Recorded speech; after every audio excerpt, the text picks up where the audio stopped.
unique. Qu'est-ce que Dieu il a accompli dans votre vie en venant au centre d'accueil et en participant de la campagne d'Israël? Il m'a fait renaître. Il m'a transformé, il m'a lavé, il m'a purifié. Et aujourd'hui, je peux dire que ma vie, elle est existante depuis 5 ans que je suis à l'église. Je dis ça parce que je suis arrivée au centre d'accueil, j'avais tout pour réussir, rien ne marchait. J'avais un caractère de garçon, j'étais pas celle que je suis aujourd'hui. C'est-à-dire que j'étais le contraire de ce que je suis, parce que les gens qui me voient aujourd'hui me demandent ce qui m'est arrivé, si on m'a lobotomisé, si on m'a fait des choses, parce que avant j'étais colérique, j'étais nerveuse, je tapais surtout les garçons. Hein. Moi, mon problème c'était les garçons. C'est vrai? Ah oui, moi les garçons, il fallait pas. Je cognais comme un garçon, tout comme un garçon. Tout simplement parce que j'ai pas eu la présence d'un père et j'ai nourri tout ce qui était masculin pour moi. Le manque d'un père, je leur donnais ça à ma façon. Et Dieu m'a délivrée, je faisais des cauchemars. Je suis arrivée, mais complètement inexistante.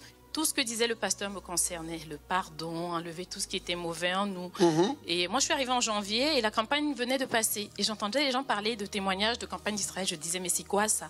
Et tout. Et malheureusement, pour moi, il fallait attendre 6 mois pour faire la prochaine. J'ai dit, cette campagne-là, c'est pour moi. Je ne travaillais pas, j'étais au chômage. Quand la campagne est arrivée, j'avais rien, j'avais les ascédiques qui arrivaient à échéance.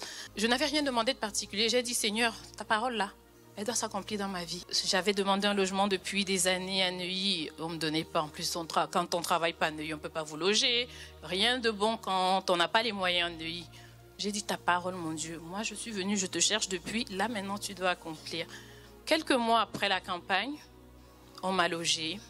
J'ai été délivrée. Mon enfant qui, à travers ma possession, était aussi, il avait des cauchemars, il dormait pas, il me voyait mourir, a été délivré. J'ai enfin pu trouver le travail dans mon domaine d'études parce qu'avant je n'avais que des CDD, je faisais que des petits boulots. Après cette campagne, toutes les portes se sont ouvertes. Le noir est devenu blanc, j'ai été totalement restaurée et depuis que je suis au centre d'accueil, ma vie ne va que croissante.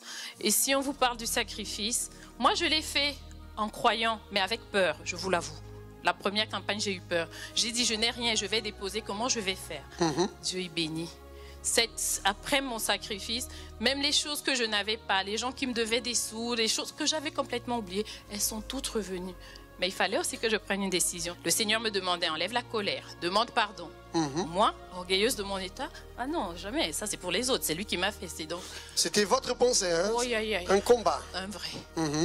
Enlever ça, c'était difficile, mais j'ai cru. Et j'ai accepté la parole de Dieu dans ma vie. Et aujourd'hui, je suis une femme, une vraie. Je ne coigne plus les hommes. Ils sont mes amis. Je parle comme une femme. Je m'habille comme une femme. Et je sers Dieu de tout mon cœur. Parce que ce qu'il a fait dans ma vie, personne ne pouvait le faire. Totalement transformé. Totalement. Bonjour à tous, soyez bienvenus à cette émission. Plus une fois, nous sommes réunis. Nous sommes ensemble ici à travers de cette émission. Et cette émission a été faite à penser à ceux qui n'ont pas trouvé la bonne direction. Au centre d'accueil, beaucoup de personnes ont déjà trouvé la bonne direction. Nous aurons la visite de l'évêque Formigone, un évêque qui est devenu une des personnes les plus importantes dans la lutte contre le vice au centre d'accueil. Il sera là le 14 de mai, 14 de ce mois. Il sera dans la salle Doc Pullman. À 20h, il sera là pour ministrer une séance pour guérir ceux qui sont malades du vice, parce que nous considérons le vice une maladie. Regardez ce qui se passe. Quel est votre nom? William. Qu'est-ce qui s'est passé? Ce qui s'est passé, c'est qu'il y a 19 ans de ça, j'étais vicié dans le crack. J'ai commencé à l'utiliser. On n'arrivait pas à en trouver comme on en trouve aujourd'hui. Alors on devait en faire nous-mêmes. Vous savez, c'est une souffrance et c'est une situation tellement terrible que lorsque j'arrivais à la porte de la maison de ma mère, je venais pour demander un plat de nourriture ou bien de l'argent. C'était tellement terrible que je venais seulement là-bas pour demander quelque chose. Vous êtes émotionné, vous pleurez. Parce que vous avez souffert beaucoup à cause de la drogue. Oui, beaucoup, pasteur, beaucoup. Vous avez perdu quoi à cause de la drogue? J'ai tout perdu. Famille, la dignité, le respect, le moral, mes fils. J'ai perdu tout à cause du crack. Tout à cause du crack. 19 ans de souffrance, de tristesse. J'ai tenté plusieurs fois de me tuer, de me suicider. J'ai été emprisonné. J'ai souffert dans la prison. C'était terrible. Et ça fait combien de temps que vous êtes délivré de ça? Ça fait 6 semaines. En plus de cela, en venant, je disais à ma mère, maman, c'était le second dimanche du traitement. J'écoutais un témoignage qui disait qu'il sentait la nausée du vice. Et j'ai dit, ça fait 19 ans que j'utilise. Est-ce vrai? Si ça s'est passé avec lui, ça va se passer avec moi. J'ai la nausée de ces choses. Vous sentez la nausée du crack? La nausée, oui. Ça fait 19 ans. J'ai été interné dans des cliniques 3 fois parce qu'il n'y avait plus de solution pour moi. Mais en sortant de ces cliniques, c'était la même chose. Peu de jours après, j'étais déjà dans la drogue. J'étais dans la rue, dans la drogue, dans la même situation. Maintenant, ça fait 6 semaines que vous êtes guéri. Vous n'avez plus le désir. Oui, je n'ai plus le désir. Aujourd'hui, je vais tranquille. Plus cette volonté, ce désir. Je n'ai plus envie d'utiliser de la drogue, la cigarette, la boisson, parce que cela est complètement détruit. Aujourd'hui, vous êtes un autre homme. Aujourd'hui, je suis un autre homme. Alors, ce traitement fonctionne. Ça fonctionne. Vous pouvez être sûr et certain. Vous avez payé combien? Rien. Votre foi vous a béni. Amen. Dieu bénisse.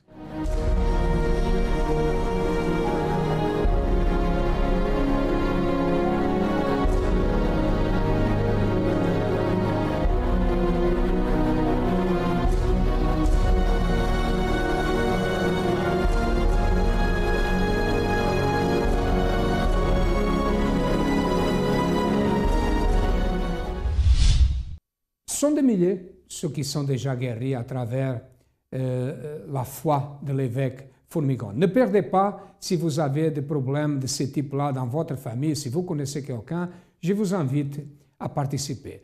Nous allons maintenant écouter l'histoire de quelqu'un qui vivait aussi dans le monde du vice. Bonjour. Avant d'arriver au centre d'accueil, j'étais rempli de vices, j'étais rempli de plein de défauts. Et alors, pour commencer, déjà, j'étais colérique. J'étais quelqu'un, j'aimais pas... dès que quelqu'un parlait de moi, cette personne, je ne pouvais pas parler avec elle. Je ne pouvais plus parler avec elle. Et limite, je savais que si on se voyait dans la rue, on allait se battre. Et j'avais une devise, moi. Dès que quelqu'un, même si je me bats avec quelqu'un, si la personne me tape, il faut qu'elle me tape tous les jours.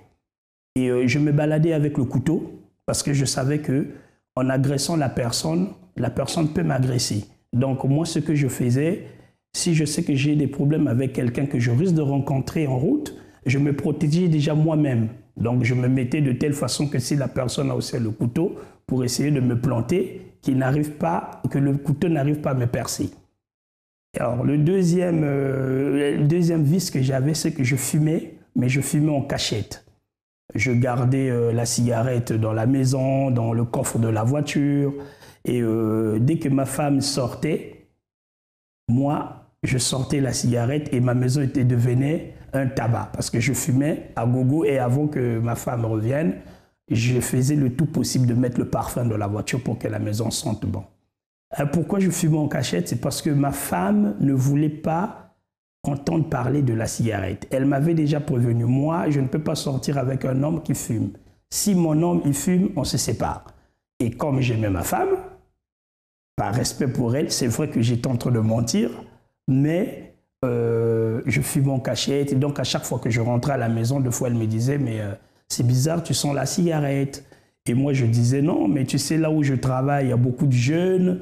Donc, je suis mélangé parmi eux, donc c'est normal que je sente la cigarette. Et mes filles sont nées, j'avais ma première fille et ma deuxième fille sont nées, mais elles avaient un problème cardiaque. En fait, elles avaient des problèmes respiratoires. Au fond de moi, je savais que ça venait de la cigarette parce que... malgré tout, je continuais à fumer. Et troisièmement, j'aimais beaucoup le loto sportif, parce que c'est un loto qu'on coche des croix pour attendre les résultats des matchs de football. Et ce qui fait que quand je jouais au loto, deux fois ma femme ne savait pas, j'allais retirer l'argent dans le compte bloqué et deux fois je finissais le compte, je prenais tout l'argent pour aller jouer au loto et je ne gagnais pas, je perdais tout le temps. Et une fois, ma femme m'a dit, il manque de l'argent dans le compte. J'ai dit, oui, il manque de l'argent. Je joue au loto. J'ai joué au loto et elle n'était vraiment pas contente. Et on s'est disputé. Et malgré tout, je ne voulais pas reconnaître mon tort parce que j'étais convaincu que j'allais gagner beaucoup d'argent au loto. Malheureusement, je ne gagnais pas, je ne faisais que perdre et creuser le trou dans le compte bancaire. Et à partir de là, il y a eu plusieurs choses. Par exemple, dans la famille, dès qu'on parlait de mon nom, on savait que j'étais un bandit. J'étais un bandit parce que dès qu'on parlait de mon nom, on savait tout de suite que lui, dès qu'on disait ce nom-là, non, on ne veut pas. Donc j'étais quelque part quelqu'un orgueilleux au fond de moi. Je me disais, oui, de toutes les façons, je n'ai besoin de personne. Je n'ai besoin de personne. J'étais donc jaloux aussi. Je n'acceptais pas qu'on me fasse des reproches. Dès qu'on parlait de moi, j'étais vraiment très très furieux et j'appelais la personne tout de suite pour régler les comptes, quoi. Si mon sang était vraiment bouillant. Donc c'est là que j'ai commencé moi-même à me rendre compte, mais les défauts étaient toujours là. Ces filles sont nées avec un problème respiratoire. Et certainement, le médecin a dit certainement que le problème était dû à qu'il fumait beaucoup. Il était dans le vice, dans la drogue et tout cela. Et vous savez que le vice tue, même le vice de cigarette, que beaucoup de personnes ne considèrent pas une drogue. Je vous le dis que la cigarette, c'est une drogue qui tue lentement. Et non seulement ceux qui fument, mais ceux qui sont à côté. C'est un vice à combattre. Au centre d'accueil, ils sont beaucoup les personnes qui viennent avec des vices, et non seulement des vices, des problèmes de famille, des problèmes sentimentaux, des problèmes de santé, d'autres types de problèmes. Ils sont délivrés à travers la pratique d'une foi intelligente. Nous allons savoir qu'est-ce qui s'est passé avec lui depuis qu'il a connu le centre d'accueil. C'est comme ça que je suis donc arrivé au centre d'accueil avec tous mes défauts. Et je suis arrivé parce que ma femme, quand elle venait, elle parlait du bien du centre d'accueil avec mon cousin qui venait aussi à la prière.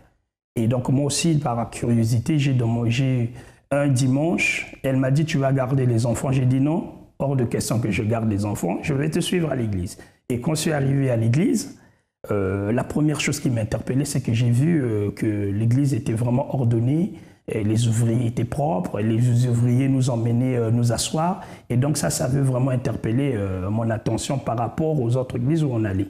Alors, quand je suis arrivé, j'ai commencé par faire des propos de prière. Des propos de prière, on a essayé d'être assidu aux propos de prière. Et par exemple, pour la vie financière, les lundis, on venait, le mardi pour la santé, le mercredi, on venait. Donc, on était vraiment, on venait et on a commencé à voir le résultat. Alors, parmi les dimanches, quand je suis arrivé, l'évêque prêchait sur la fidélité de son corps. Et quand il a prêché sur la fidélité de son corps, il a donné des exemples. Et quand il a donné des exemples, dans ces exemples-là, il y avait ceux qui fumaient, qui détruisaient leur corps.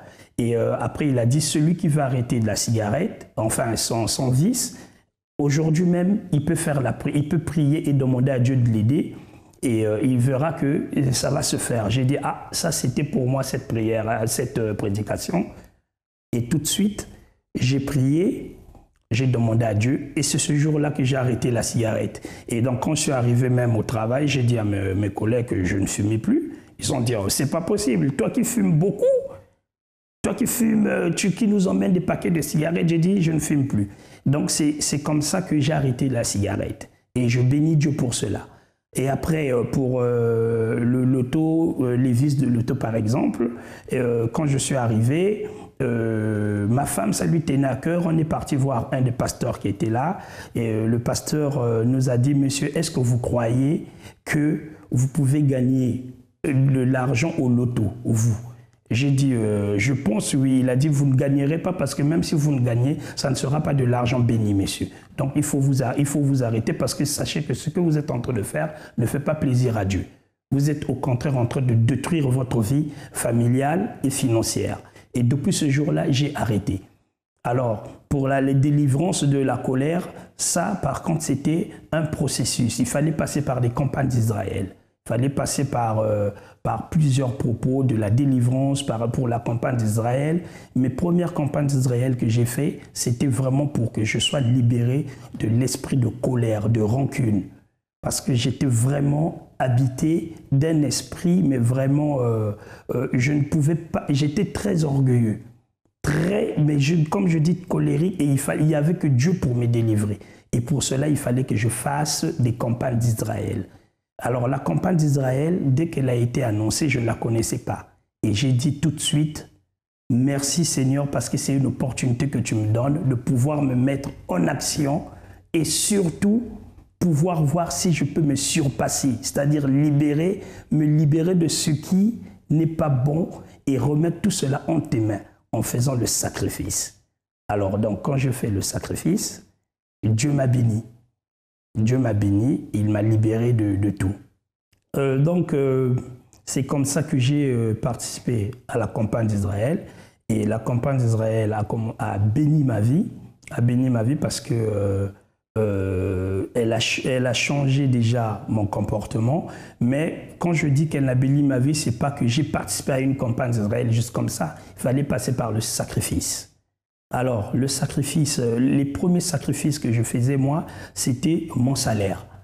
Donc, je n'allais pas chercher très très loin, parce qu'on dépend tous d'un salaire. Alors, moi, je ne cherchais pas loin. Dès que la campagne d'Israël elle arrivait, je disais, Seigneur, mon 13e mois, c'est pour toi, mon salaire, c'est pour toi. Et je ne demandais pas grand-chose, je demandais juste que mon comportement change. Que mon comportement change, que j'abandonne tout ce qui est mauvais, que j'arrête de les vices, tout ça. Et Dieu a béni. Alors, la campagne d'Israël, pour moi, elle représente beaucoup de choses parce que c'est une opportunité que Dieu nous donne. C'est vrai qu'on peut obtenir plusieurs victoires, on peut obtenir des conquêtes, mais Dieu dit que dans le sacrifice clamera pour nous tous les jours. Alors, donc, la campagne d'Israël, c'est une opportunité. Donc, pour moi, elle représente beaucoup. Pour moi, elle représente vraiment une opportunité que Dieu donne à quelqu'un pour se surpasser. Donc, je conseillerais à toute personne qui n'a pas le courage de le faire, de se jeter entre les mains de Dieu et il verra que Dieu va faire des grandes choses. Mais vraiment se jeter corps et âme, en entier, pas à moitié. Quand on se jette à moitié, il n'y aura pas la victoire qu'on espérait.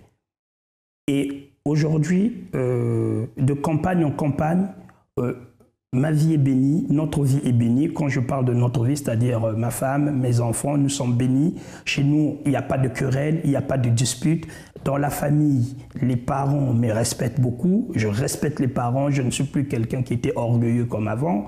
Ma vie financière est bénie. Parce qu'aujourd'hui, je suis artisan taxi. Je suis passé par une campagne d'Israël en demandant à Dieu de me donner une direction. Dieu m'a béni, il m'a donné la direction jusqu'à me donner la licence de taxi. C'était un combat, mais Dieu a béni parce que Dieu ne faillit pas. Et après, les combats continuent, mais on continue toujours dans la persévérance. On continue toujours dans les propos de prière. On ne lâche pas. On est toujours dans les propos de prière, on ne lâche pas et Dieu bénit. Aujourd'hui, dans ma maison, la joie règne. Les enfants sont contents, tout le monde est content, on ne se dispute pas. Je n'ai pas de problème avec qui que ce soit. Je suis libre parce que je m'abandonne toujours entre les mains de Dieu. Et aujourd'hui, la personne qui me connaissait avant et après, il ne reconnaîtra même pas le monsieur Mokila aujourd'hui. Tout cela, c'est Dieu qui fait parce que à travers mon image, je veux véhiculer l'image de Dieu.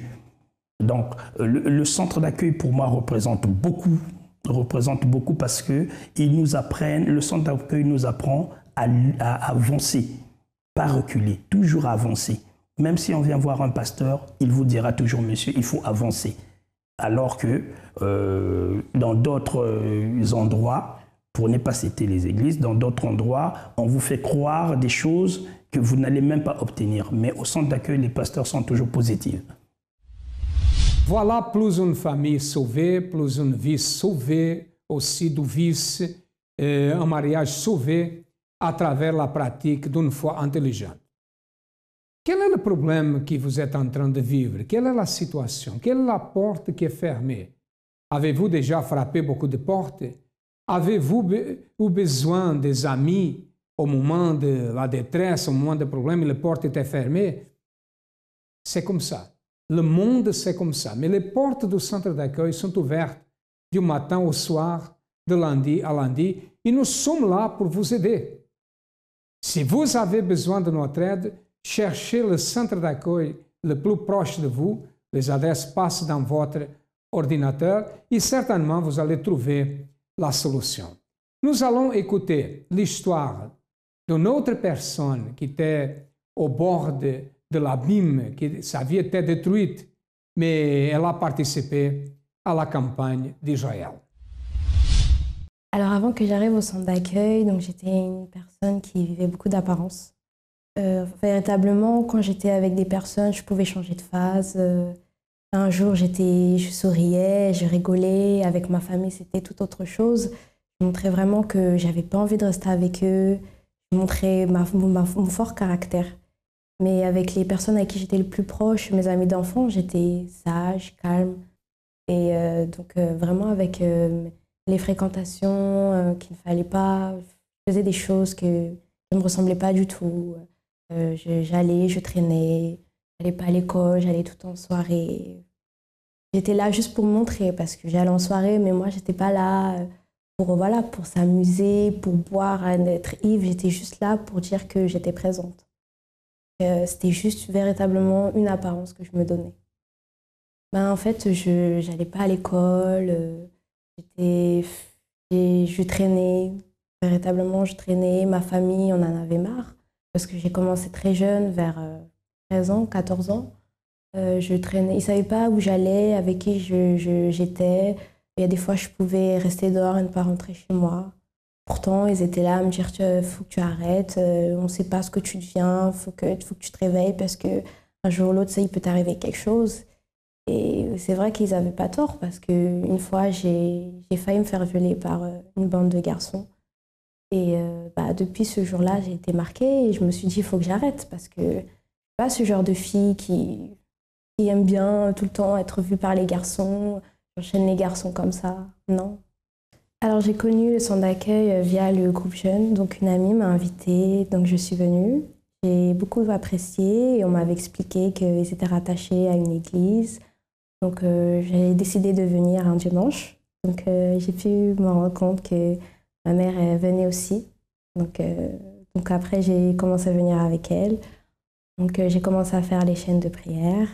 Et j'ai vraiment, à travers tout ça, j'ai commencé petit à petit à me décharger de tous mes problèmes. Et au fur et à mesure, j'ai pris confiance en moi, j'ai laissé les choses qu'il fallait, les mauvaises fréquentations. Oui, dès que je suis arrivée, quelques mois après, il y avait la campagne d'Israël. Donc moi, je me suis lancée pour ma famille, enfin surtout ma sœur. Donc, parce que ça faisait 11 ans qu'on ne se parlait pas, c'était assez pesant pour moi et je voulais vraiment qu'on se reparle. La campagne d'Israël, pour moi, c'était mon opportunité, véritablement, parce que j'ai toujours cherché quelque chose à faire, vraiment me lancer, que j'ai toutes mes forces dedans.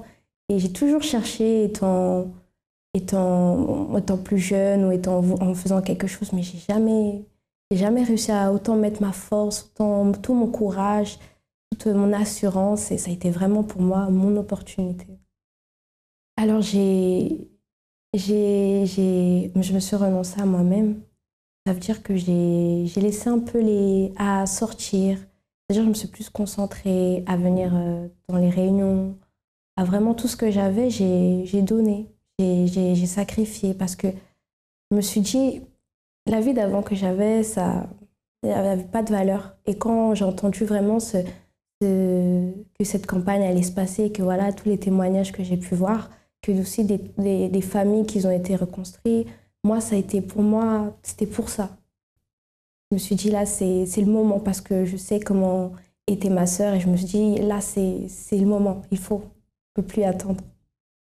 Alors, ma vie a complètement changé, véritablement transformée. Déjà, avec ma famille, mon père, tout va bien, on a une bonne relation. Ma sœur, maintenant, on se parle, on est très proches. Maintenant, elle est au centre d'accueil depuis cette année, donc tout va bien. Bah, après tout le reste, tout va bien. Je me valorise, je montre plus cette image qui n'est pas moi. Je suis véritablement la Léonie que j'ai toujours voulu être. Je vois les choses différemment. Je n'ai plus peur d'avoir des objectifs. Moi qui n'aimais pas l'école, maintenant j'ai la vision, j'étudie, j'ai des projets pour ma vie professionnelle et maintenant tout va bien.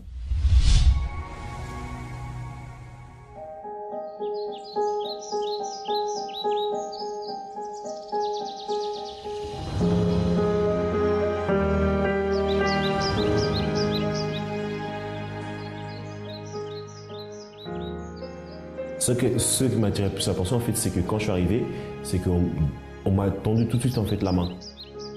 J'ai été vraiment frappée par la discipline et l'organisation.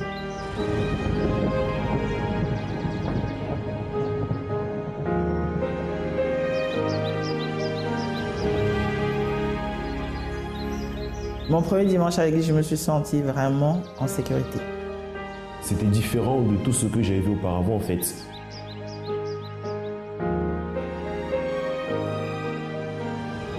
Au centre d'accueil, j'ai appris à me prendre en charge, être indépendante et autonome. J'ai appris que je pouvais m'en sortir. Ici, on trouve motivation pour que nous puissions aller de l'avant.